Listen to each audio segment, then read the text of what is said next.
আমাকে বিড়াল কামড় দিছিল। আসার বলে এটা সরবরাহ নাই, তাই জন্য বাইরে থেকে কিনে আনছি। তার জন্য জানি তো এখানে সরবরাহ আছে, এই জন্যই তো আসছি। মানে চাহিদাটা অনেক বেশি রুগী, এই জন্যই কিন্তু আমাদের এই ঘাটতিটা দেখা দেয়। 2 মাসের বেশি সময় ধরে পটুয়াখালী মেডিকেল কলেজ হাসপাতালে র্যাবিস ভ্যাকসিন সরবরাহ বন্ধ রয়েছে। ফলে বিভিন্ন এলাকা থেকে আগত রোগীদের বাধ্য হয়ে উচ্চমূল্যে এই ভ্যাকসিন কিনতে হচ্ছে। ভাই কামড় দিয়েছে বিড়ালে শুক্রবার দিন। এটা আমরা সদরে আসছি, আসার পর বলে এটা সরবরাহ নাই, তাই জন্য বাইরে থেকে কিনে আনছি। তার জন্য ভাগে 500 টাকা একটা ভ্যাকসিন বাইরে থেকে। এটা কি হাসপাতাল থেকে দেওয়া উচিত ছিল না? উচিত ছিল, তাদেরকে সরবরাহ নাই বলে, তাই জন্য আমরা। জেলা শহর সহ উপজেলা শহরগুলোতে প্রতিদিন বিভিন্ন বয়সী মানুষ কুকুর বিড়াল সহ বিভিন্ন বন্যপ্রাণীর কামড়ে আক্রান্ত হচ্ছেন। আমার বাচ্চারে বিড়ালে কামড় দিয়েছে, আমি সদর হাসপাতালে নিয়ে আসছি টিকা দেওয়ার জন্য। বলছে এখানে সরবরাহ নেই, এই জন্য বাইরে থেকে কিনে যেতে হইলো আর কি। ছিল জানি তো এখানে সরবরাহ আছে, এই জন্যই তো আসছি। আক্রান্ত এসব রোগীরা সরকারি হাসপাতালে চিকিৎসা নেওয়ার ভিড় করলেও 1 মাসেরও বেশি সময় ধরে র্যাবিস ভ্যাকসিনের সরবরাহ নেই। এতে করে আক্রান্ত রোগীদের বাহির থেকে ভ্যাকসিন কিনতে হচ্ছে, যা অনেকের পক্ষে কেনা সম্ভব হচ্ছে না।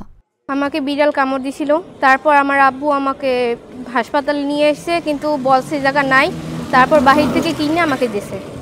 পটুয়াখালী মেডিকেল কলেজ হাসপাতালের তত্ত্বাবধায়ক ডক্টর দিলরুবা ইয়াসমিন লিজা জানান, কেন্দ্রীয় ওষুধ ভাণ্ডার থেকে র্যাবিস ভ্যাকসিন সরবরাহ করা হয়। প্রতি বছর প্রতি লটে 2000-এর মতো ভ্যাকসিন আসে। গত মাসখানেক যাবত আমাদের ওষুধটা সরবরাহ বন্ধ আছে, এই জন্য আসলে আমাদের যে রোগীদের যে ভোগান্তি হচ্ছে এটার জন্য আমরা আন্তরিকভাবে দুঃখিত। তো সরকারিভাবে আবার সরবরাহ চালু হলে আমরা এটা সরকারিভাবে দিতে পারবো আশা করি।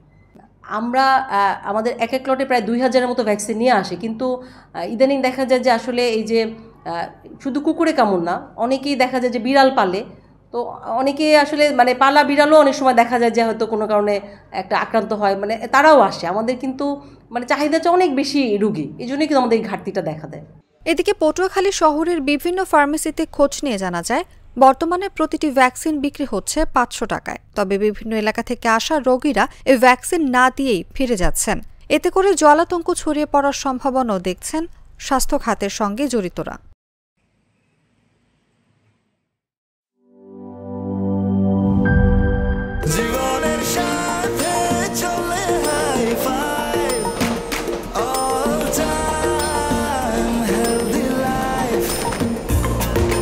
জার্নিতে স্বাস্থ্যকর all time family cake, all time healthy life.